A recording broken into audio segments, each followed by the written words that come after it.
Hey folks, thanks for tuning in today.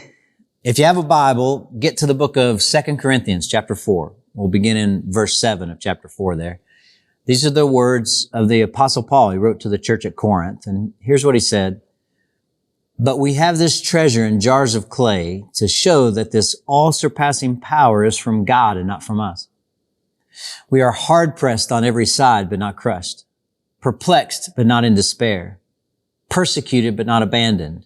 Struck down, but not destroyed. And then in verse 16, therefore, we do not lose heart.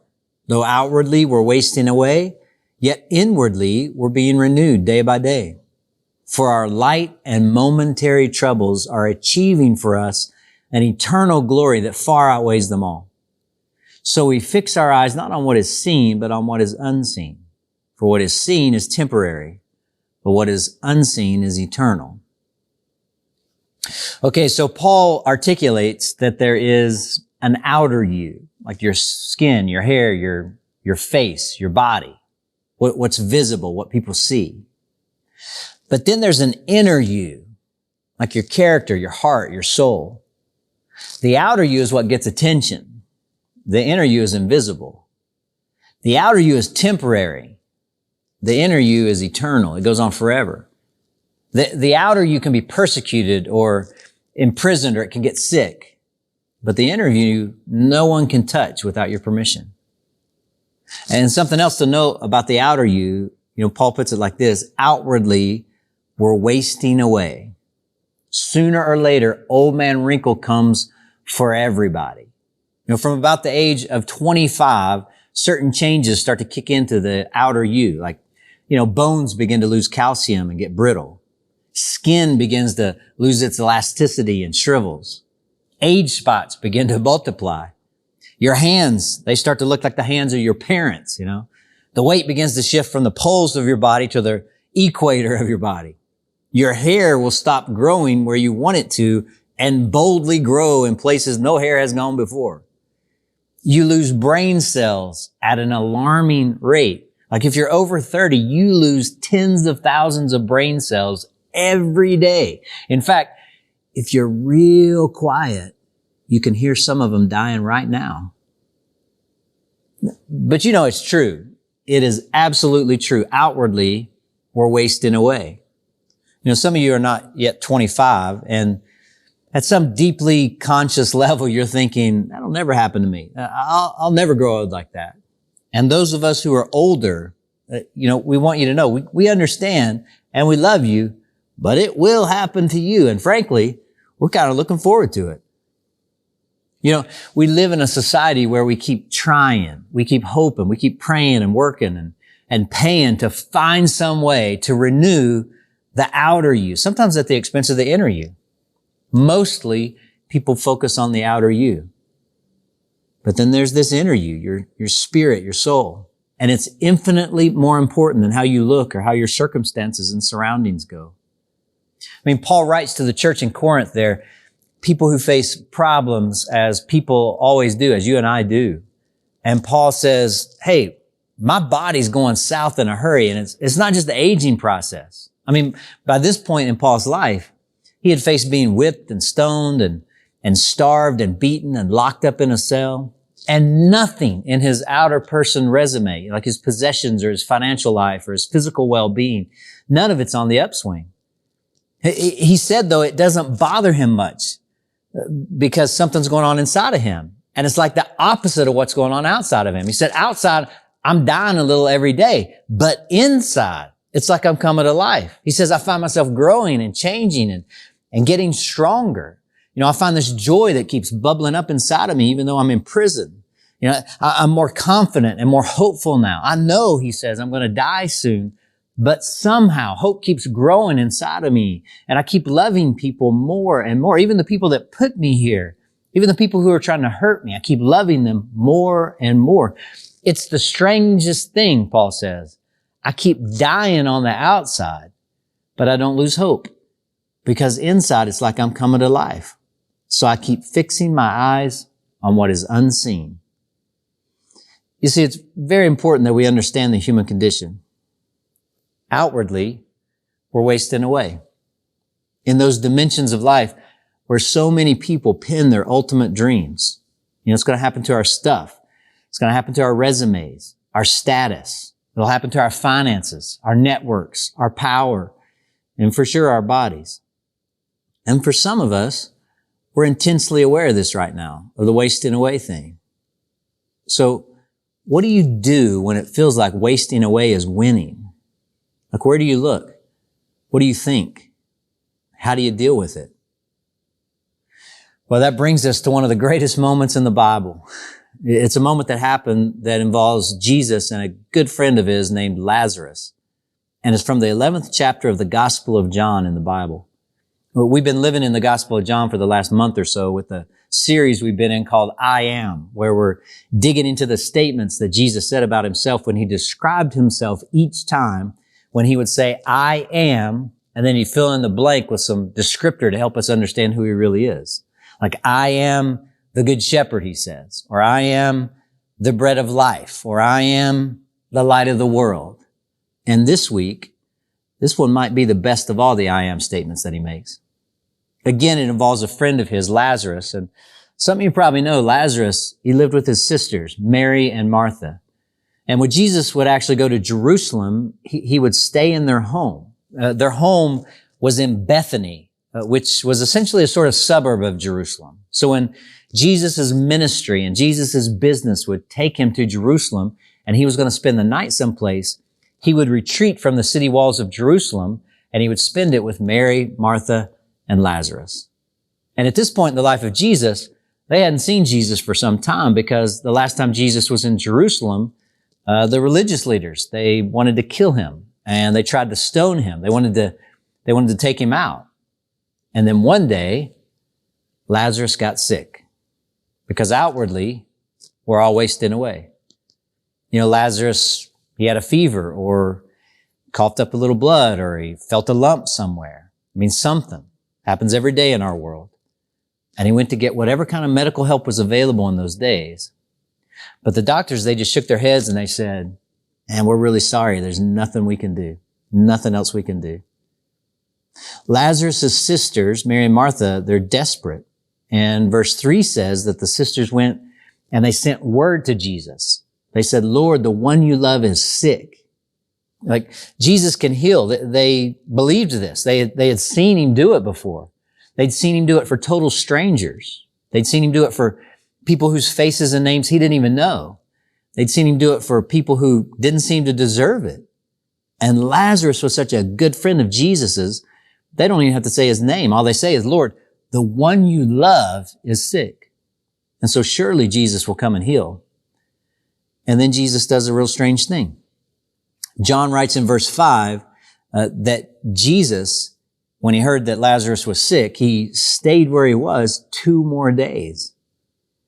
Now, generally, if there's somebody that you love and something goes wrong and they tell you that they need you, like they need you urgently, like right away, well, what do you say?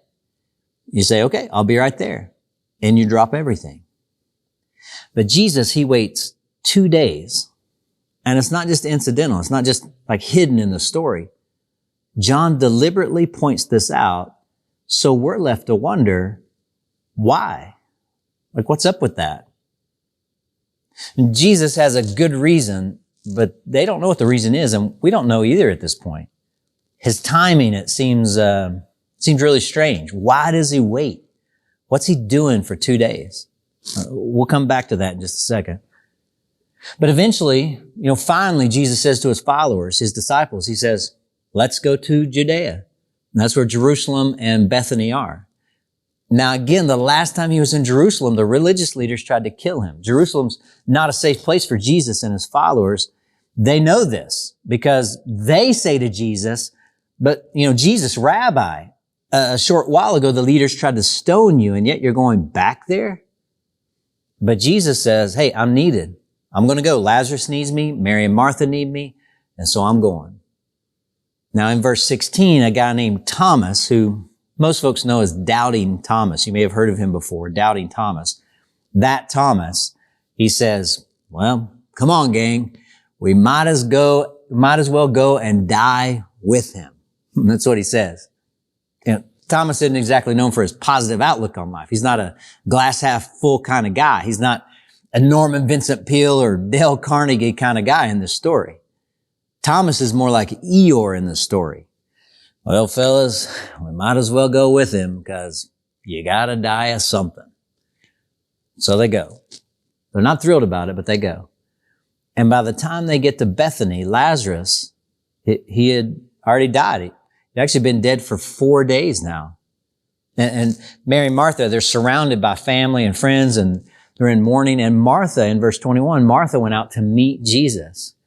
Lord, she said in verse 21, if only you had been here, my brother would not have died. That's a very poignant cry. If only. Everybody tuning in has some if onlys. Like if only I had not said those words. Or if only I'd made a wiser choice. Or if only I'd gone to the doctor sooner. Or if only I'd spoken the truth. Or if only I hadn't quit. Or if only I'd said, please forgive me. Or if only I'd said, I forgive you. If only. You know, sometimes it feels like our if onlys are the end of the story. But they're not, because there's somebody that you can always take your if onlys to. No matter what it is, like no matter how badly it hurts, no matter how irredeemable it seems, there's somebody we can take our if onlys to. And Martha does. She brings her if only to Jesus. I mean, maybe she's kind of blaming herself. Like, if only I'd gone in person instead of sending a message to you, Jesus. Then she's kind of blaming Jesus. She says, if only you'd have come when I asked you to come.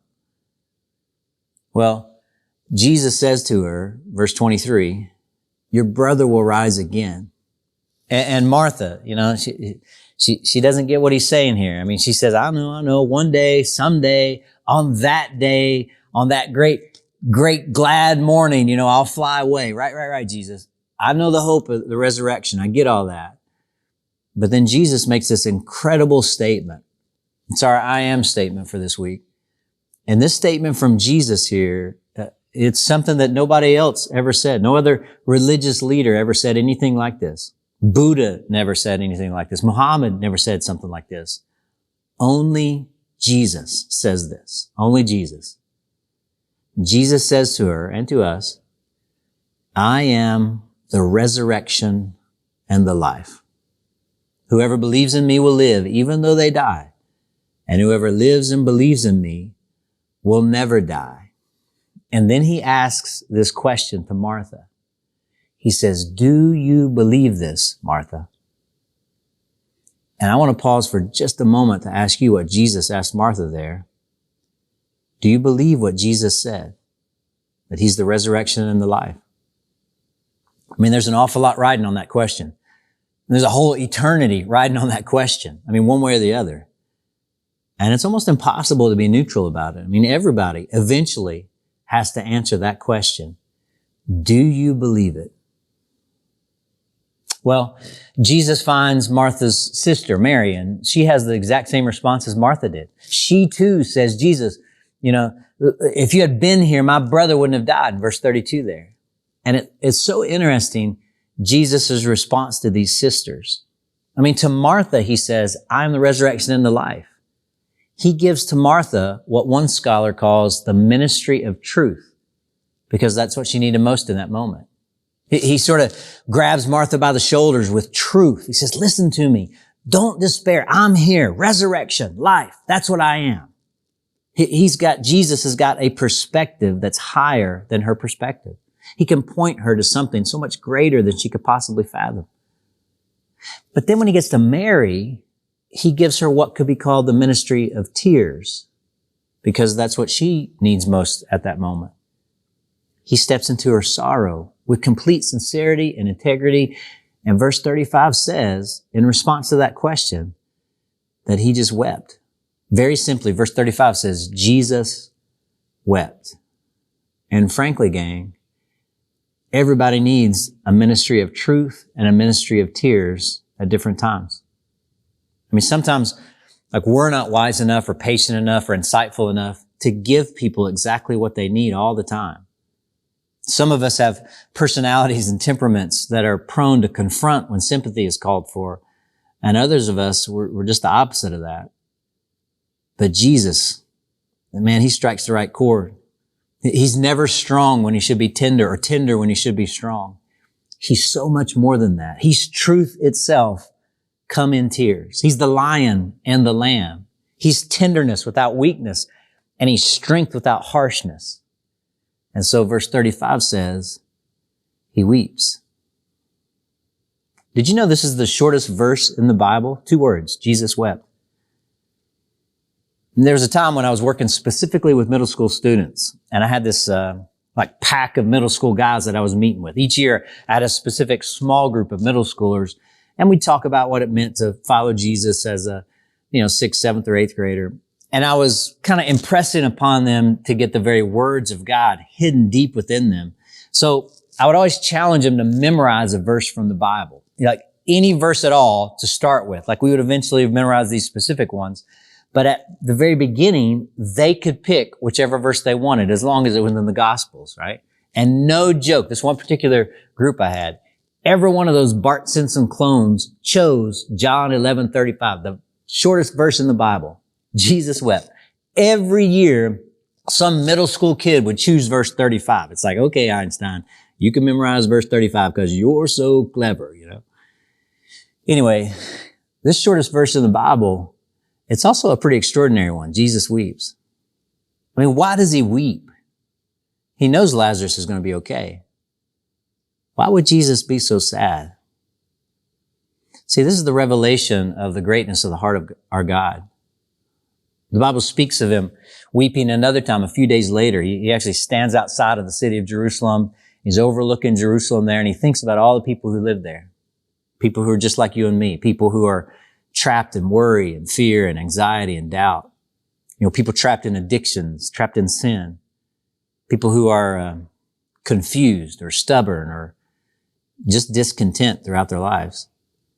He thinks about death in all its forms, poverty and greed and hate, the kingdoms of this earth. And he weeps there too, overlooking Jerusalem. And he says, how often I would like to have gathered you like a mother hen gathers her chicks, he says. We have no idea the capacity of God's heart for love and suffering. Karl Marx actually said someplace that God would rather be the suffering God of suffering people than the blessed God of unblessed people. So Jesus weeps. Eventually he stops weeping and he stands at the face of the tomb. And he says in verse 39 there, he says, take away the stone. I mean, outwardly we're wasting away, and ultimately tombs, if nothing else, ultimately tombs call for the question, where are your eyes fixed? What do you believe? I mean, is this all there is? Is there something bigger and better? Or is this all, folks? And when Jesus stands at the face of the tomb and he says, I am the resurrection and the life. If you believe in me, if you're with me, even though you die, you will live. And then he says, remove the stone. And in verse 39, Martha actually speaks up and she says, but Lord, by this time there's a bad odor, for he has been there 4 days. Now, the 4-day thing, it's also in the story for a reason. There's a common Jewish folk belief. It's not in the Bible, mind you, but a common Jewish folk belief that for the first 3 days after somebody died, their spirit would sort of hang around the tomb or the grave in hopes that they might be able to get back into the body. It's kind of like a Beetlejuice sort of thing or a Patrick Swayze and Ghost kind of thing, But by the 4th day, the spirit would give up and go away. That was the idea. And in a warm climate like the one in which Jesus lived, typically they buried bodies on the 1st day because decay would set in so quickly. But the point of this is that John wants us to know Lazarus, he was really dead. There's no doubt about it. He was gone. I mean, that's all, folks, right? And Jesus is not concerned one bit. Jesus said, did I not tell you that if you believed, you would see the glory of God? It's an interesting part of this story. I mean, maybe part of your story too. If Martha and Mary had had things worked out the way that they wanted them to, when they wanted them to, they would have missed this resurrection. But Jesus had a better plan. I mean, they didn't know it. We don't always get to know it on this side of it all from like our vantage point, our view.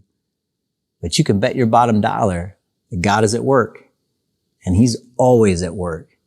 Jesus actually says earlier in John, in the 5th chapter, he says, my Father's always at work to this very day, and I too am working. Like Mary and Martha, they can't see it, and we can't always see it. In what appears to be silence to their request, Mary and Martha can't see him working necessarily. But sometimes, very often, that's when God is doing his best work. God does some of his best work in the midst of apparent silence. And that's the same for you and me. My Father's always at work. Don't you doubt it. So Jesus says, roll away the stone. And then they rolled it away there. Now, imagine the drama of this moment. Like all the wailing, all the weeping, it all stops. All the noise stops. Everybody's gathered around this tomb. And there's absolute silence. The stone's rolled away. And then Jesus says this. He says, Father, I thank you that you have heard me. Now, when Jesus had them roll away the stone and then spoke, he hadn't been praying right then. When did he pray? Well, remember those 2 days? Like the implication here in this verse is that most likely those 2 days he was praying. He wasn't doing nothing. Like he wasn't watching Netflix or building a puzzle or anything like that. He was doing what perhaps matters most in those 2 days. He was doing what keeps hope alive in most cases. He was praying. His eyes were fixed on what is unseen. And then right after that, he says, Lazarus, come out. Verse 43. And Lazarus does. Can you imagine being there to see that moment? Must have been a pretty amazing party they had. Must have been an amazing celebration that went on. But we don't read about it in John. You notice the celebration part isn't listed in there. And maybe it's because that's not the ultimate resurrection story, because death hadn't yet been defeated once and for all, like universally. And Lazarus himself is still mortal. In fact, the last time we hear about Lazarus is in the next chapter, John 12. It says that the religious leaders make plans to kill Lazarus because many people were going to Jesus and putting their faith in him. In other words, Lazarus still has to face death all over again. This is a bummer for him, because the ultimate resurrection will happen quite surely. And it's the resurrection of Jesus, because when Jesus comes out of the tomb, well, death is finished once and for all. Then wasting away doesn't get the last word anymore. Then just as Jesus had mastered life, now he mastered death. And that means, well, that's not all, folks. That means that for his followers, the grave is not the end. Therefore, we do not lose heart, because when death comes for someone who puts their trust in Jesus, for somebody who follows him, that's not all, folks. For his followers, the grave is not the end. Anne Lamont wrote, for the Christian, death is just a change of address, because Jesus is the resurrection and the life. Do you believe this? Jesus is still asking people if they believe.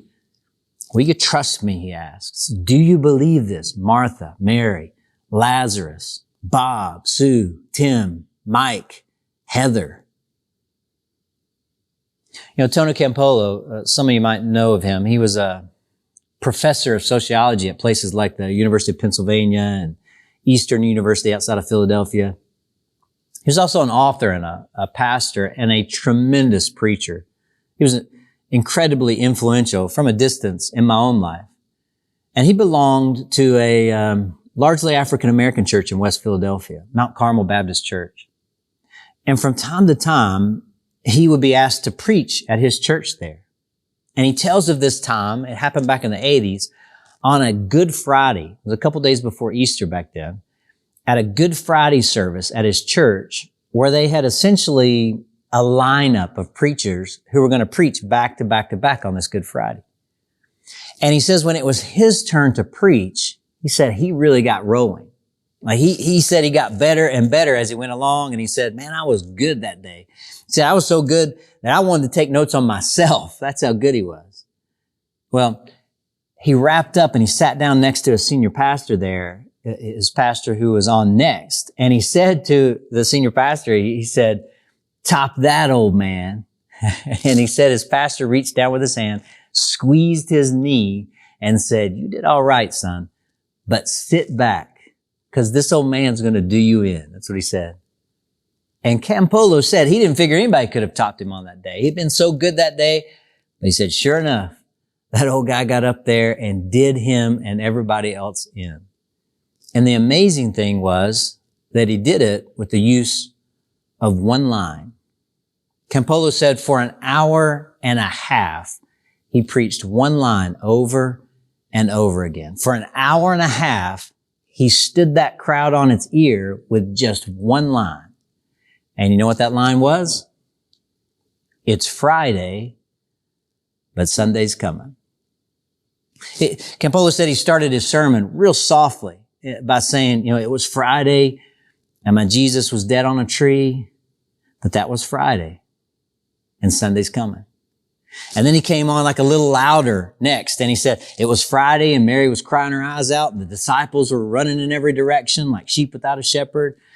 But he said that was Friday and Sunday's coming. And people in the congregation, they were starting to pick up the message there. They were starting to respond and encourage him. So he kept going, picked up the volume a little bit more. And he said it was Friday and the cynics were looking on and they were saying, as things have been, so they shall be. Like you can't change anything in this world. But those cynics didn't know that it was only Friday and Sunday's coming. I mean, for an hour and a half, that one line, that one refrain, it was Friday. And on Friday, Pilate thought he had washed his hands of a lot of trouble and the Pharisees were strutting around and laughing and poking each other in the ribs because they thought they were back on top. But they didn't know it was only Friday and Sunday's coming. He just kept working that one phrase for a half hour, then an hour and a quarter, and then an hour and a half, over and over and over again. He kept declaring, it's Friday, but Sunday's coming. It's Friday, but Sunday's coming. Campolo said by the time he had come to the end of the message, he had everybody in that auditorium so worked up that he yelled at the top of his lungs, it's Friday. And everybody yelled back in one accord, but Sunday's coming. And CCC, that's the good news. And that's why we do not lose heart. For these light and momentary troubles are achieving for us an eternal weight of glory. Because going down to Judea one day to see his friend Lazarus, to help his friends Mary and Martha, well, it cost Jesus his life, just like he knew it would. And on that Good Friday, they tried him and they judged him and they whipped him and they beat him. They mocked him and they scorned him and they hung him on a cross to die. And then they lay him down in a tomb to rot the way every human body has rotted ever since death entered this sorry, dark world. And then they said to everybody, that's all, folks. That's the last we'll hear of him. Show's over. It's time to go home. But they were wrong because that was only Friday and Sunday was coming. And therefore we do not lose heart. Although outwardly we're wasting away, these troubles are momentary, they are temporary, and they will not win out. I don't know what's wasting away for you. Maybe it is a health deal. That's really serious. Maybe it's a stress deal. Maybe it's a work thing. Maybe it's a marriage that's falling apart or is falling apart. Maybe there's a son or a daughter that you love who's struggling. Maybe it's a parent who's depressed. Maybe it's a financial deal. Or who knows, maybe you've done the wrong thing or you've said the wrong thing or you've made a mistake so big that it feels like it can never be redeemed. Whatever you face today, whatever you face tomorrow or the day after that, the promise of Jesus is not just any old promise. It's not just some sort of optimistic outlook, like a glass half full approach to life. It's the promise that even if it feels like Friday in your world, that's not all, folks, because Sunday is coming. And not just that Sunday's coming, but Sunday came. Like we live on the other side of this, and in light of the fact that death is not the end. Death is a defeated foe by Jesus. That's what we're coming up on this Friday, Good Friday, 2022, when we remember Jesus and his suffering and his death on the cross. But we don't stop there. We get to Sunday. It's what we celebrate every Sunday. And we remember that Jesus said, I am the resurrection and the life. Do you believe this?